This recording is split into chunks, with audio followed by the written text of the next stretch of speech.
आज हम बात करेंगे 2008 में रिलीज हुई romance drama film the reader की, जिसके लीड एक्टर्स हैं केट विंसलेट, डेविड क्रॉस और राल्फ फिएन्स, और इसके डायरेक्टर है स्टीफन डैलरी। फिल्म की शुरुआत होती है 1995 के बर्लिन में, जहां एक आदमी ब्रेकफास्ट बना रहा है। उसके साथ पिछली रात घर में एक लड़की आई थी, जो वहां से सुबह होते ही कुछ देर बाद करके निकल जाती है। ये आदमी माइकल है, जिसकी एक बेटी है जो अब्रॉड रहती है। उस लड़की के जाने के बाद माइकल कुछ देर अकेले बिताता है। वो इस घर में अकेला ही रहता है और इमोशनल रिलेशनशिप्स में इन्वॉल्व नहीं होता है। यहाँ से हम इसके फ्लैशबैक में जाते हैं 1958 में। माइकल, जो तब एक 15 साल का लड़का था, एक ट्रैम में कहीं जा रहा होता है। तब उसकी तबीयत थोड़ी खराब होने लगती है। वो ट्रैम से उतरकर एक सड़क किनारे उल्टी करता है कि तभी वहाँ हैना नाम की एक ट्रैम कंडक्टर आती है। वो अपने घर लौट रही है और माइकल की मदद कर वो उसे घर पहुँचाती है। माइकल को स्कारलेट फीवर हो जाता है और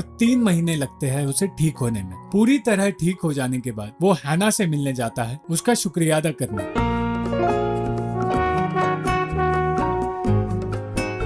यहाँ से माइकल का 36 साल की हैना के साथ अफेयर शुरू हो जाता है। वो दोनों हैना के घर वक्त बिताया करते हैं, जहाँ हैना माइकल को वो बुक्स उसे पढ़कर सुनाने के लिए कहती है जिन्हें माइकल स्कूल में पढ़ता है। माइकल हैना के साथ एक गहरा रिश्ता शेयर करता है और उससे काफी अटैच्ड हो जाता है, मगर हैना के लिए ये सिर्फ एक फिजिकल रिलेशनशिप था। ये दोनों एक ऐसा रिलेशनशिप शेयर करते थे जिसके बारे में ये किसी को बता नहीं सकते थे। इस रिलेशनशिप से ज्यादा अगर हैना को कुछ पसंद था तो वो था माइकल से बुक्स रीड करवाना, मानो वो उसके लिए सबसे ज्यादा इम्पोर्टेंट हो। माइकल और हैना एक ट्रिप पर जाते हैं, जिसके बाद हैना को पता चलता है कि उसे प्रमोशन मिला है और उसे ट्रैम कंपनी के ऑफिस में एज अ क्लर्क काम करना होगा। वो बिना किसी को बताए वहां से चली जाती है।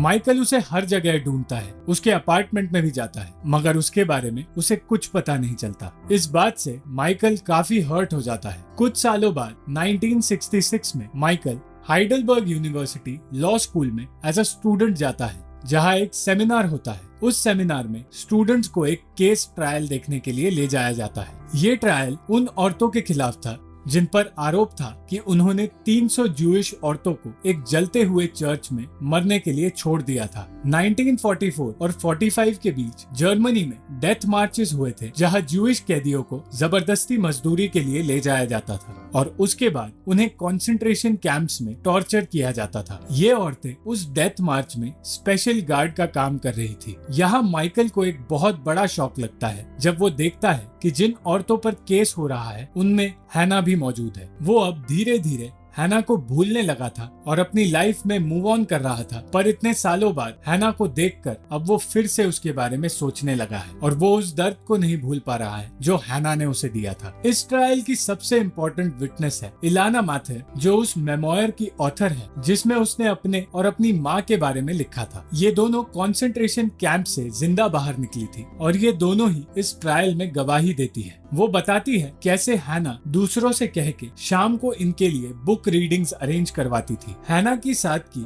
दूसरी औरतों ने जो बयान दिए थे, हैना उससे अलग बयान देती है और ये मानती है कि ऑशविट्ज, जहाँ की वो गार्ड थी, वो एक एक्सटर्मिनेशन कैंप था जहां हर महीने उसे 10 लोगों को चुनना होता था जिन्हें गैस रूम में मार दिया जाता था। वो ये भी कहती है कि चर्च फायर कोई एक्सीडेंट नहीं था और उसे एक्सीडेंट करार कर जो रिपोर्ट लिखी गई थी वो उसने नहीं लिखी। पर हैना के साथ की दूसरी औरतें एक साथ मिलकर झूठा बयान देती है कि वो झूठी रिपोर्ट हैना ने ही लिखी थी। जब प्रूफ के लिए हैना को हैंडराइटिंग सैंपल देने के लिए कहा जाता है तो वो इनकार कर देती है।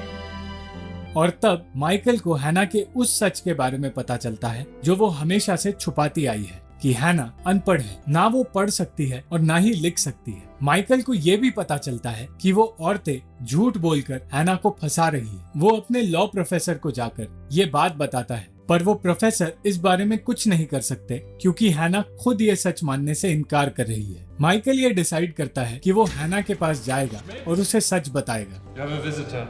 उसे हैना से मिलने की परमिशन भी मिल जाती है। वो जेल में जाता तो है पर हैना से मिले बिना वहाँ से निकल जाता है। माइकल हैना को सजा से बचा सकता था मगर वो भूल नहीं पाया था जो हैना ने उसके साथ किया था। वो चुप रहा क्योंकि वो हैना को वही दर्द देना चाहता था जो हैना ने उसे दिया था और कहीं ना कहीं वो उन जूइश लोगों के बारे में भी सोच रहा था जिन्हें वहाँ टॉर्चर किया गया था और जो उस चर्च में मारे गए थे। इसीलिए माइकल हैना को सच नहीं बताता। ये केस और लंबा चलता है और सारे गवाह हैना के खिलाफ होने के कारण हैना को उम्र कैद की सजा सुनाई जाती है।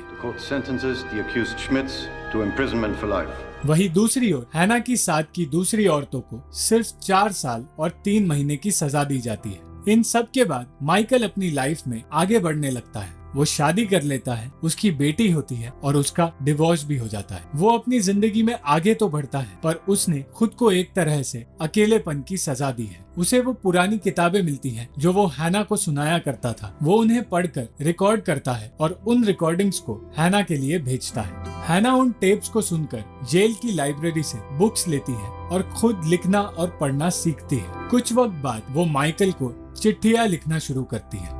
शुरुआत में हैना छोटी छोटी चिट्ठियाँ लिखती थी क्योंकि वो सीख रही थी, पर धीरे धीरे बड़ी चिट्ठियाँ लिखने लगती है जहाँ उसके शब्द और लैंग्वेज में सुधार आता है। हैना को अच्छे बिहेवियर के लिए जेल से जल्दी छोड़ा जाता है तो उस जेल की ऑफिसर माइकल से मदद मांगती है हैना के लिए। वो चाहती थी माइकल आज की सोसाइटी में घुलने मिलने के लिए हैना की मदद करे। हैना का कोई रिश्तेदार या घर ना होने के कारण माइकल उसके लिए घर और जॉब दोनों ढूंढता है और उसके जेल से बाहर आने से पहले उससे मिलने भी जाता है। माइकल हैना से थोड़ा डिस्टेंट रहता है और फॉर्मल बिहेवियर रखता है। वो उससे पूछता है कि उसने अपने अतीत से क्या सीखा, जिसका जवाब वो ये कहकर देती है, I've learned to read. जिस दिन हैना को जेल से रिहा किया जाना था उस दिन माइकल उसके पास जाता है उसे लेने, पर तब उसे ये पता चलता है कि हैना ने खुदकुशी कर ली है। हैना ने अपने रूम में एक छोटा कैन छोड़ा जिसमें कुछ पैसे और एक नोट रखा था जिसमें लिखा था कि वो चाहती है माइकल वो पैसे इलाना को दे दे। इलाना जिसकी मेमोयर हैना ने पढ़ी थी जहाँ कॉन्सेंट्रेशन कैंप में हुए टॉर्चर के बारे में लिखा था। माइकल न्यूयॉर्क जाता है इलाना के पास और वहाँ वो उसे हैना और उसके रिश्ते का सच बताता है। वो सच जो उसने आज तक किसी को नहीं बताया था और ना ही बता सकता था। वो हैना के सुसाइड नोट के बारे में और उसके अनपढ़ होने के सच के बारे में भी उसे बताता है। इलाना वो पैसे लेने से इनकार कर देती है पर माइकल जिद करता है कि वो पैसे वो किसी ज्यूइश वेलफेयर ऑर्गेनाइजेशन को डोनेट कर दे, एक ऐसा ऑर्गेनाइजेशन जो पढ़ाई लिखाई में लोगों की मदद करता हो। इलाना वो कैन अपने पास रख लेती है। Thank you. अंत में माइकल अपनी बेटी को हैना के कब्र के पास ले जाता है और उसे उनके रिश्ते के बारे में सब कुछ बताता है और यहाँ ये फिल्म खत्म हो जाती है। द रीडर एक ऐसी फिल्म है जो कई लोगों को लगता है सिर्फ नाजीज के क्राइम्स और वॉर के बाद की जर्मनी के बारे में है, पर यह फिल्म एक सवाल है इंसानियत पर। ये फिल्म हर किसी से एक सवाल पूछती है कि वो क्या करते अगर वो माइकल की जगह होते और उन्हें एक ऐसे नाजी को बचाना होता जो कॉन्सेंट्रेशन कैंप्स का हिस्सा था। माइकल का ये फैसला कि वो हैना को नहीं बचाएगा इस फिल्म का मेन टर्निंग पॉइंट है जहां नाजीज के टॉर्चर से हटकर मानव जाति पर सवाल उठाया जाता है। इस फिल्म में दर्द और गिल्ट को एक्सप्लोर किया गया है और इस फिल्म के थ्रू ये भी बताया गया है कि हर इंसान हैना और माइकल की तरह है जिनकी जिंदगी में कुछ ऐसे सीक्रेट्स हैं जो वो कभी किसी को बता नहीं सकते। Thank you for watching this video. अगर आपको ये वीडियो पसंद आई तो इस वीडियो को लाइक, शेयर और इस वीडियो पर कमेंट जरूर करें और इस चैनल को सब्सक्राइब करना मत भूलना।